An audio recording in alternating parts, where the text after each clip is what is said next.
لوگ کہتے ہیں یہ کیا کہہ دیا تو شرک ہو گیا، اللہ سے مانگو۔ ہم نے کہا ملا جی اس سے شرک نہیں ہوتا، یہی تو اللہ کی پہچان ہے۔ یہ بات اس لیے کہتے ہیں اللہ دکھائی نہیں دیتا، اللہ سنائی نہیں دیتا، اللہ سمجھ میں نہیں آتا، اللہ مسلمانوں کو سورہ اخلاص سمجھ میں نہیں آتا، اللہ نہیں سمجھ میں آتا، کیا بات کر رہے ہو؟ اللہ کو سمجھانے کے لیے تو نبی اکرم صلی اللہ علیہ وسلم آئے تھے۔ سورہ اخلاص کیا معنی میں ہے؟ اگر ایسی بات ہم اپنی زبانوں سے نکالیں تو ہم کافر ہو جائیں گے۔ استغفر اللہ واتوب الیہ۔ دوستو اگر آپ کو ہمارے ویڈیوز اچھے لگتے ہیں تو ہمارے ویڈیوز کو لائک کریں، شیئر کریں اور سبسکرائب کریں ہمارے چینل کو، اور بیل آئیکن کو دبائیں تاکہ ہمارے لیٹسٹ نوٹیفیکیشنز آپ تک پہنچ سکیں۔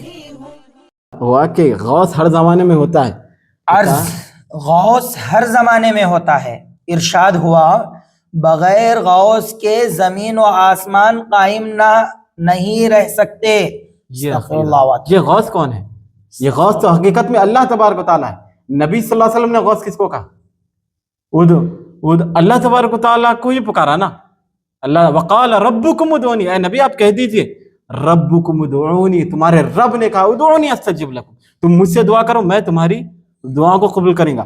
اور ایک چیز اللہ تبارک و تعالیٰ قرآن میں کہتا ہے الحمدللہ رب العالمین، تمام تعریف اس کے لیے ہے، اس اللہ کے لیے جو تمام جہانوں کا رب ہے۔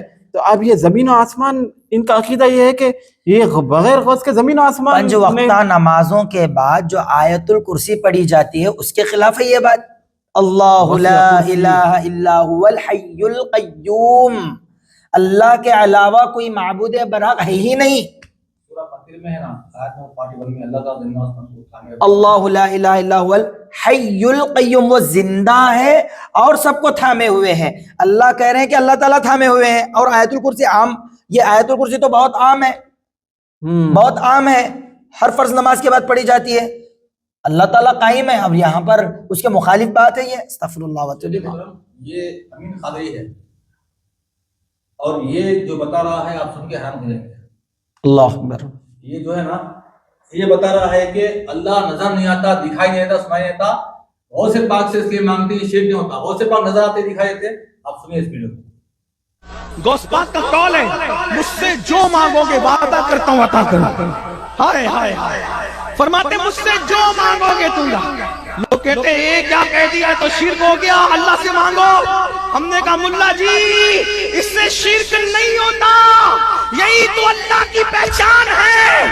یہ بات اس لیے کہتے ہیں اللہ دکھائی نہیں دیتا، اللہ سنائی نہیں دیتا، اللہ سمجھ میں نہیں آتا، اللہ زبان میں نہیں آتا، اللہ بیان میں نہیں آتا۔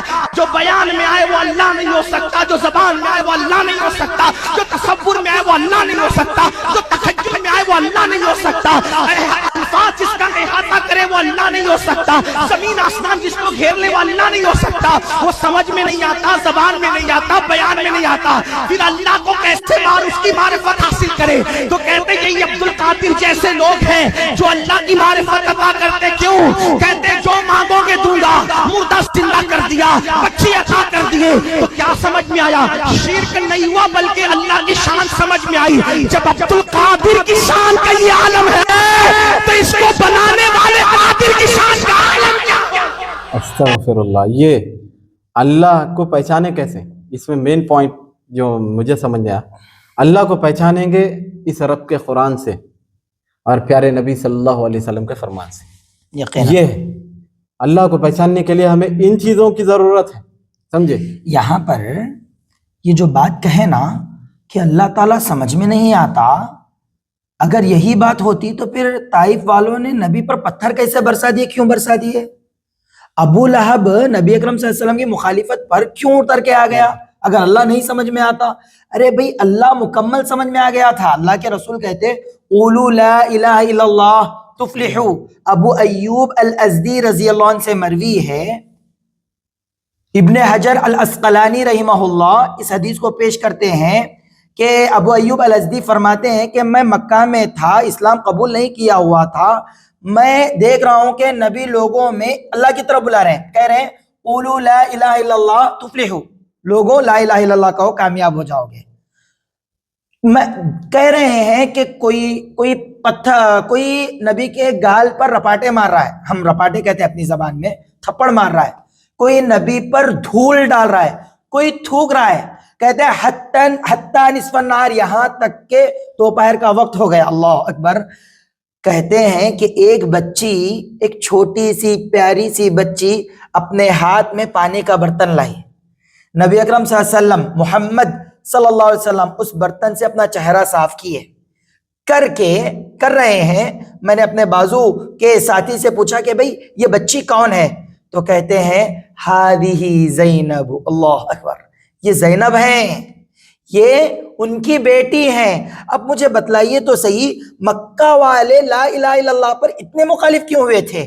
کیونکہ وہ جانتے تھے جب لا الہ الا اللہ کہہ دیں گے تو ان کے جتنے بزرگ ہیں، جتنے بزرگوں کی عبادتیں، سب کو چھوڑنا پڑے گا.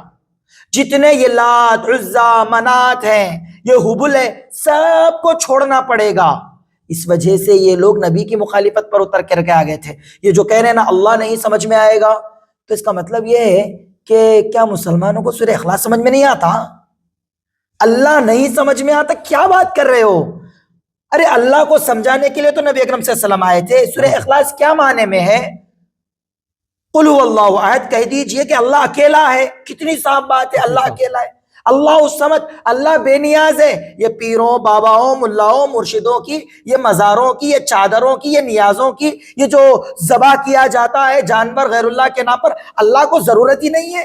اللہ الصمد لم یلد ولم یولد. ارے بھائی جب اس کے بیوی بچے نہیں ہیں، اس کے ماں باپ نہیں ہیں، نہ وہ کسی کو جنا نہ اس کو کسی نے جنا، تو پھر یہ اللہ کے لیے پھر ایسے کمزور لوگ کیسے آ گئے جو اللہ رب العالمین کو ساتھ دے؟ وَلَمْ يَكُنْ لَهُ كُفُوًا أَحَدٌ، اللہ کا ہمسر کوئی نہیں ہے. استغفر اللہ واتوب الیہ. اگر ایسی بات ہم اپنی زبانوں سے نکالیں تو ہم کافر ہو جائیں گے. استغفر اللہ واتوب الیہ. اللہ سمجھ میں نہیں آتا. شیخ اتنا گھٹیا عقیدہ ان کے پاس ہے.